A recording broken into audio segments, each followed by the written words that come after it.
The footage arrives in the early afternoon of September 19th, 2005, broadcast on Arab satellite television before most of the British garrison in Basra knows there's a problem. Two men sit on the floor of an Iraqi police station. Western faces, blue jeans and t-shirts, hands tied behind their backs. One has a bandage wrapped around most of the top of his head. The other has blood on his shirt. An Arabic-language announcer tells viewers they are charged with murdering an Iraqi policeman. Both men are SAS operators, A Squadron, 22 SAS, and they are sitting inside the Al-Jameat police station in the Jamiyat district of Basra, the city where 8,500 British troops are stationed. The city Britain has spent 2 years presenting as proof that southern Iraq can be rebuilt. Soldiers watching that footage at the British base understand the problem without anyone explaining it. This isn't a misunderstanding a phone call will fix. The Iraqi police know exactly who they're holding. The cameras were let in while the men were still being beaten. And the institution holding them, that walled compound of prefabricated buildings housing Basra's Serious Crimes Unit, isn't a neutral facility run by impartial officers. British intelligence has been running a covert surveillance operation against it for weeks. Within 16 hours, British commanders will make a decision that tears open the official account of everything their forces are doing in southern Iraq. Warrior armoured vehicles will be driven through the compound wall. An SAS ground team will storm a nearby house. 2 men will come home alive. The Iraqis will call it an invasion of their sovereignty. The British commander who ordered it will call it the only legal option remaining. And the Americans, watching an ally smash through its own allies' infrastructure in a city that was supposed to be the coalition's model success story, will draw their own conclusions in private. 3 sets of witnesses. 3 incompatible accounts, all of them accurate from where they stood. That inability to agree on what the same night meant is the most important thing about September 19th, 2005.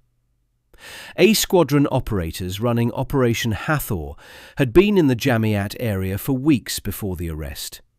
The mission was covert surveillance, watching senior officers at the Al-Jameat Serious Crimes Unit suspected of corruption, of torturing prisoners held in the station, and of operating within or alongside Shia militia networks. The operation involved coordination with MI6.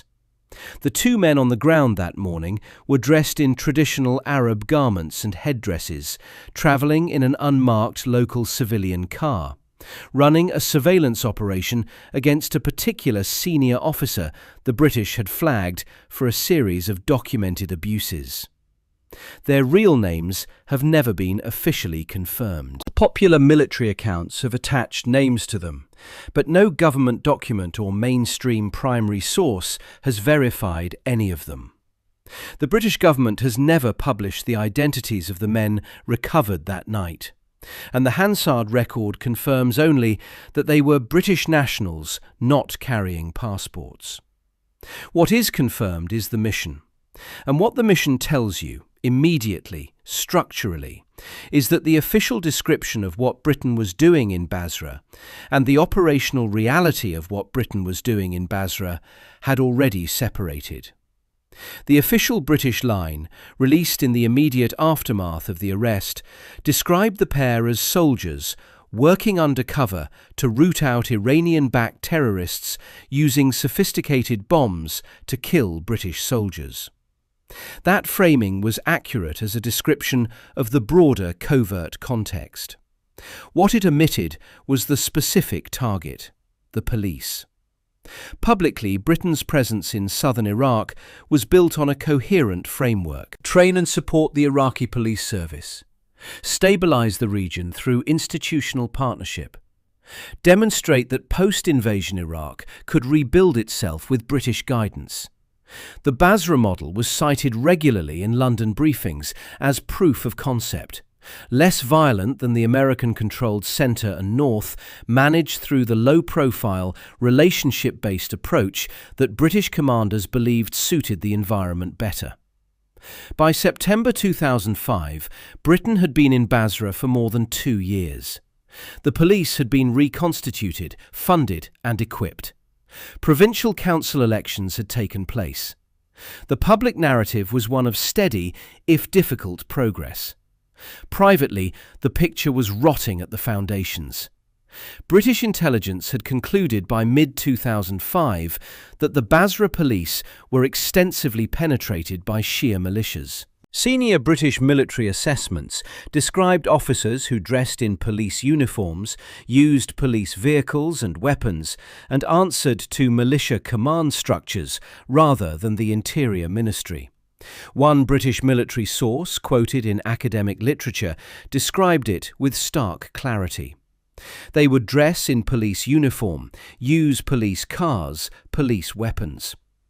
The Serious Crimes Unit at Al-Jameat was assessed as among the worst infiltrated elements of the entire Basra police structure. Operation Hathor existed because British intelligence had already reached that conclusion. The two operators weren't discovering a problem. They were documenting one that British command had assessed as severe enough to run a joint SAS-MI6 surveillance operation against the police station it was publicly championing. That is the gap the September arrest forced into the open. Britain was, simultaneously, the institution's sponsor and its intelligence target. Those two positions can't be reconciled. September 19th is the night they stopped pretending they could. The surveillance operation was reportedly coming to a close on the morning of the arrest. The team was preparing to withdraw when an Iraqi police checkpoint stopped their car.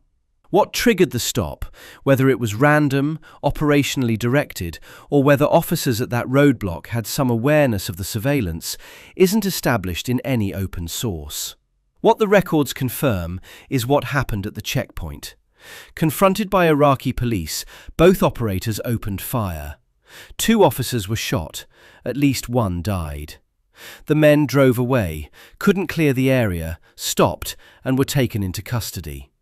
By early afternoon, they were inside Al-Jameat. Arab satellite cameramen were allowed to photograph them. The Taipei Times, reporting from Associated Press accounts on September 21st, recorded what the images showed. 2 men who appeared to be Westerners sitting on the floor in the jail in blue jeans and t-shirts, their hands tied behind their backs. One had a bandage covering most of the top of his head. The other had blood on his clothes. The footage went out across the Gulf region. It reached the British base in Basra the same way the rest of the city saw it, on television. The British response moved through official channels, which meant it began failing almost immediately. British officers contacted Iraqi police authorities and demanded the men be transferred under the legal arrangements governing coalition forces in Iraq. Detained coalition personnel were legally required to be handed to multinational force custody.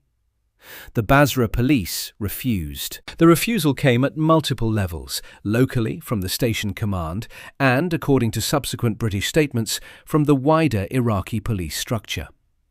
Brigadier John Lorimer, commander of 12 Mechanized Brigade and the senior British officer responsible for Basra, would state publicly afterwards that the transfer had been refused despite repeated requests.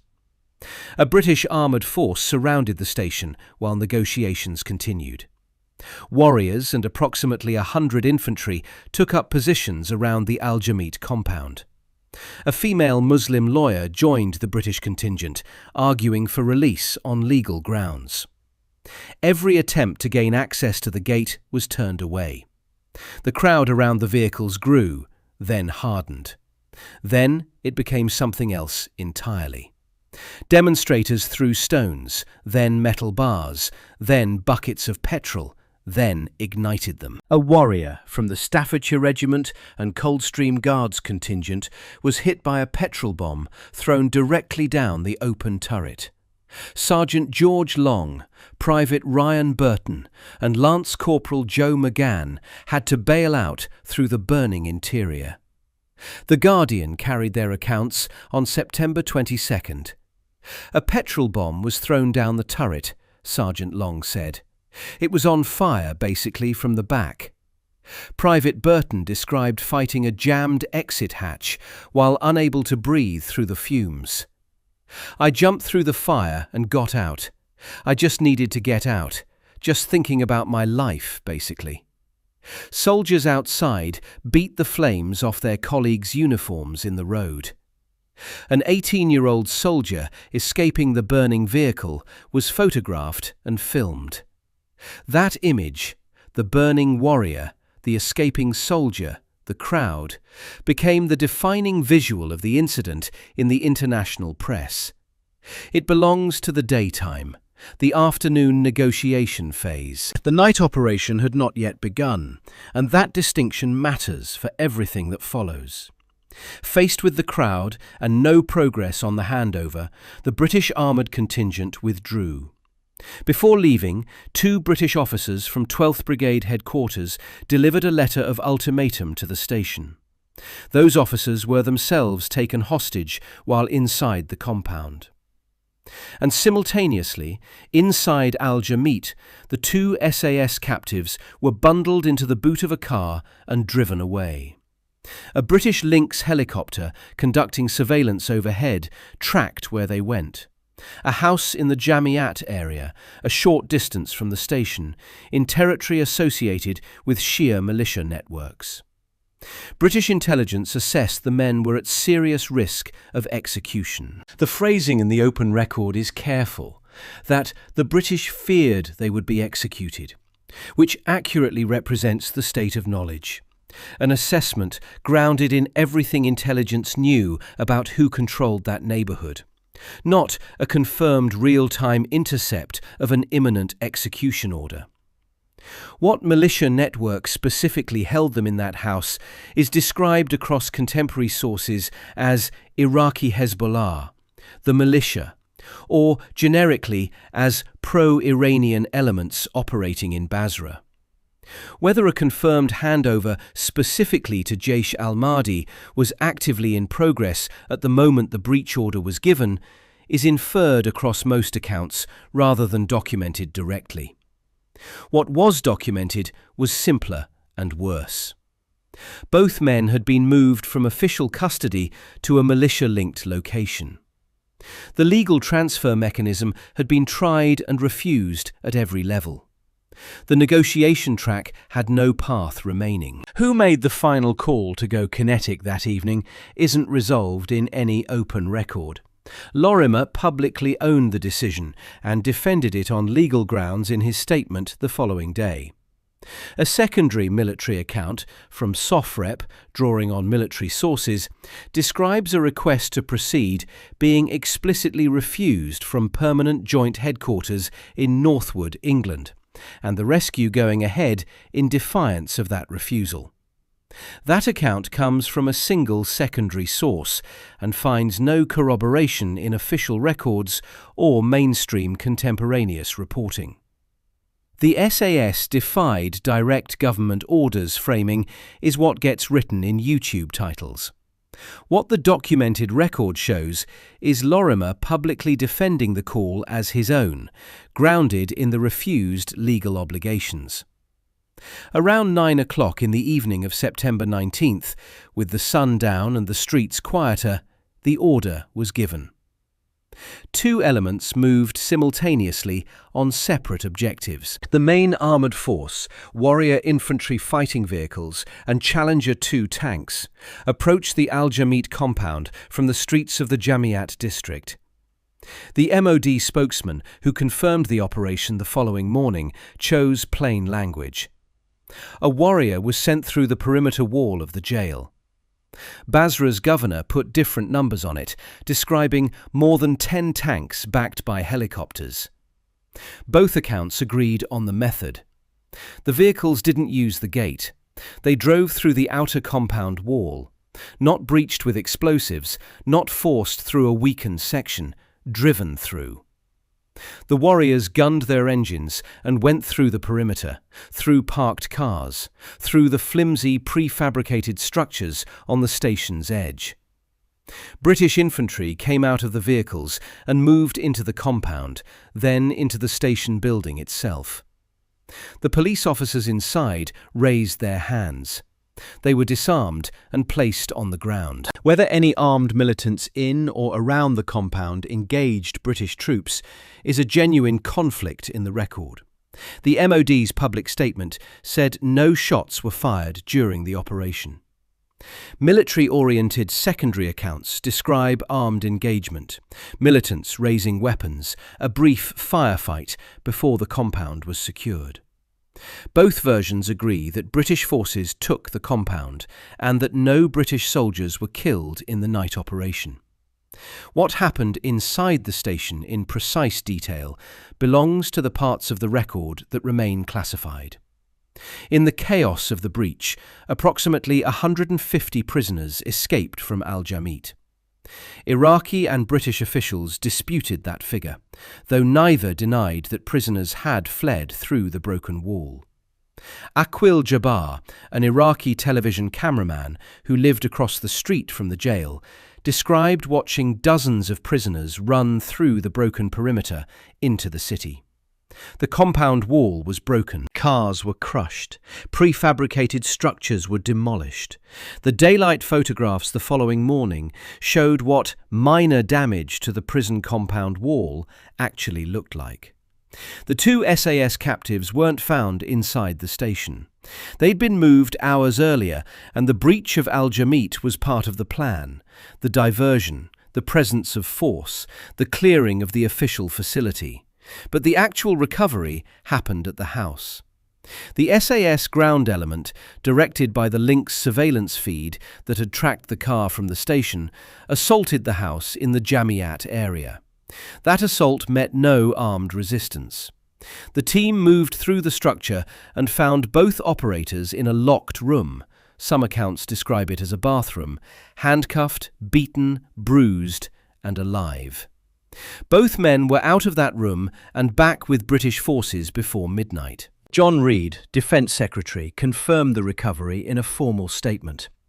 "I am pleased to be able to say that the British servicemen who were seen being injured in the graphic photographs are being treated for minor injuries only and are expected to return to duty shortly. We remain committed to helping the Iraqi government for as long as they judge that a coalition presence is necessary to provide security." The statement managed the considerable feat of recovering 2 SAS operators from militia custody and immediately reaffirming commitment to the institution that had refused to hand them back. The British official position evolved over roughly 24 hours in ways the daylight photographs made increasingly difficult. On the night of the operation, the MOD's first public statement said the prison had not been stormed. "We've heard nothing to suggest we stormed the prison. We understand there were negotiations." By the following afternoon, those photographs were in every newspaper: the broken wall, the crushed cars, the demolished prefabs. The denial had become impossible to sustain and was quietly dropped. Brigadier Lorimer's public statement framed the operation in legal terms. Coalition arrangements, he explained, required detained British soldiers to be transferred to multinational force custody. That hadn't happened, despite repeated requests. The commander on the ground had responded to that legal failure. His phrasing about minor damage to the compound wall generated its own pointed response in Basra, where the governor was describing a different event entirely. Reid's interview with the BBC cut through the careful official language. The Iraqi Interior Minister himself had instructed local authorities to hand the men over, Reid said. The local judiciary had concurred. Neither instruction had been followed. And that is why, in the course of the day, while we were negotiating, in view of the fact that they weren't handed over, we got increasingly worried. And the commander on the spot, with hindsight, was absolutely right to do what he did, because we discovered they weren't in the police station, they were somewhere else, but are now safe. That is the British framework. A lawful obligation that was violated. A legal mechanism that failed at every level. A commander who responded to its failure. Britain wasn't framing this as going through its own allies' wall. Britain was framing it as enforcing the rules its allies were legally bound to follow. From Basra, the night was something else. Mohammed al-Waili, governor of Basra province, condemned the operation as barbaric, savage and irresponsible. He stated that British forces had used more than 10 tanks backed by helicopters to attack the central jail and destroy it, and threatened to end all cooperation with British forces unless Prime Minister Blair's government formally apologised. The BBC carried his position in a headline: "The governor wouldn't work with Britain until there was an apology." Ismail al-Waili, head of Basra's security committee, described the operation as a barbaric act of aggression. The provincial council suspended cooperation. On September 22nd, about 500 residents and police officers marched through downtown Basra in condemnation of British forces. British officials ruled out an apology. The Guardian reported on September 26th that British officials in Iraq had explicitly said there would be no apology for the rescue mission. Both sets of statements were factually accurate. Both were structurally incompatible with each other. A foreign military force had driven armoured vehicles through the wall of an Iraqi government facility, freed approximately 150 prisoners into the city, and recovered personnel without Iraqi consent. A coalition legal arrangement requiring the handover of detained coalition forces had been refused at every level by the institution responsible for enforcing it. Both of those things happened on the same night. The incommensurability of those two accurate descriptions isn't a failure of communication between two governments. It's a reflection of what the night actually was. From where the Americans were positioned, the open record is honest about what it doesn't contain. No contemporaneous named US military commander reaction to the Basra rescue is documented in accessible open sources. What is documented is structural context. The December 2005 edition of Military Review, the US Army's professional journal, noted the incident, meaning the American military professional establishment was processing it within months. US forces in Iraq were running their own version of the same intelligence picture about militia-infiltrated Iraqi security forces. The operational culture of American special operations, the documented institutional weight placed on recovering one's own, provides context for how that community likely absorbed what Britain had done. What American commanders said privately about September 19th hasn't surfaced in the public record. That it entered the professional military literature quickly is documented. What it demonstrated about British resolve was visible to everyone watching. The Basra police Britain breached on September 19, 2005 wasn't an institution that needed more time to develop. It was an institution that had already been captured. Everything Operation Hathor had been surveilling, the operation confirmed by existing. The SAS weren't sent to Al-Jameat to discover whether something was wrong. They were sent to document what British intelligence had already concluded was wrong, systematically enough to act on it.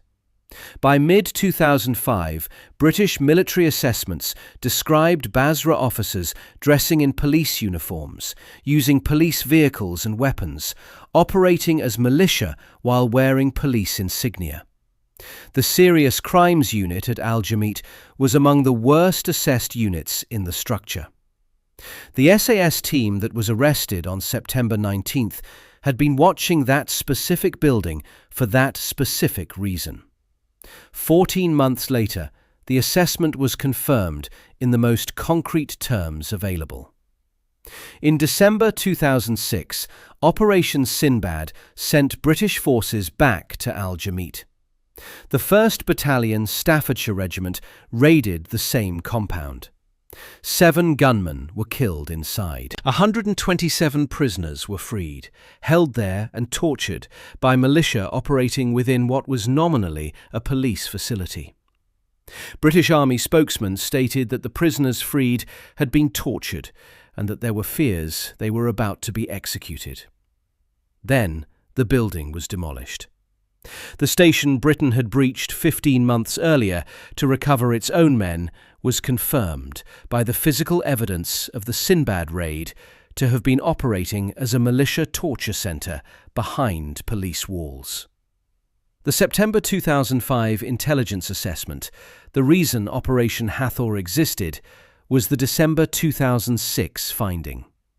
The space between those two dates contains the arc of the Southern strategy collapsing. Operation Sinbad was the British attempt to reverse that collapse.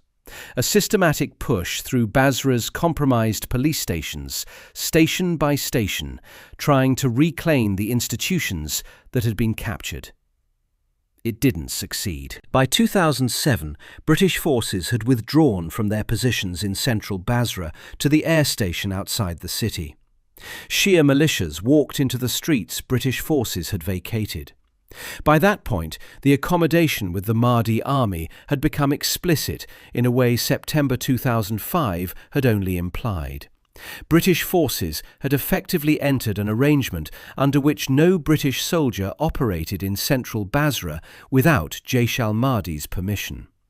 That is the documented endpoint of the Southern strategy. From the 2003 arrival, through 2 years of official optimism, through September 19th, through Sinbad, to the withdrawal and the militia filling the gap behind them. Chilcot concluded that the UK strategy in southern Iraq failed to achieve its stated objectives, and that British forces lost the ability to control events on the ground. The September 2005 incident wasn't marked as a distinct named turning point in those findings. It was absorbed into a broader failure narrative, rather than isolated as the moment things changed. That framing may be the most accurate one. September 19th wasn't the moment everything changed. It was the moment everything that had already changed stopped being deniable. The Guardian's headline on September 20th, "Day of Violence in Basra exposes myth of trust between British and Iraqi forces," arrived the morning after the rescue, as if announcing a revelation. The British intelligence assessment had already reached that conclusion. The myth had been the operational requirement, not the operational reality. Every army puts the same words on its recruiting material. We never leave our own behind. Most of the time, it functions as a standard of intent, tested case by case against the specific costs of making it literal, and sometimes found to come second to other considerations. The diplomatic damage, the legal exposure, the international conversation. Those are real costs that weigh against literal execution in ways that make "we will exhaust every available channel" the working doctrine in most situations, whatever the posters say. On September 19th, 2005, the British Army made it literal. Warriors and challengers went through a wall. An SAS ground team stormed a house. 2 men came out of a locked room in the Jamiyat district of Basra and got home. The price was the fiction the Southern strategy had been running on since the beginning. Not just the specific fiction about the Al-Jameat Serious Crimes Unit, the broader one about what 2 years of training and funding and institutional support had built in Basra. and whether the institutions Britain was developing were developing toward anything Britain intended. Mohammed al-Waili saw an invasion of Iraqi sovereignty and documented it in those terms. Brigadier Lorimer saw a lawful enforcement of coalition arrangements that Iraqi authorities had violated and defended it in those terms. The Americans watching saw a force that meant what it said about its own people and processed it through that lens. All three observations were accurate. They were accurate in ways that couldn't be reconciled because each assumed a different answer to the same underlying question. What was Britain's mission in Basra actually for? And by September 2005, that question no longer had a clean answer. Two men came home. The truth about who really controlled Basra came home with them. And Britain spent the rest of the war doing its best not to look at what everyone in that compound had already seen. That the allies it was training had already changed sides, and that the wall it had just driven through was the wall between the mission Britain said it was running and the one it was actually running. Subscribe for more stories like this.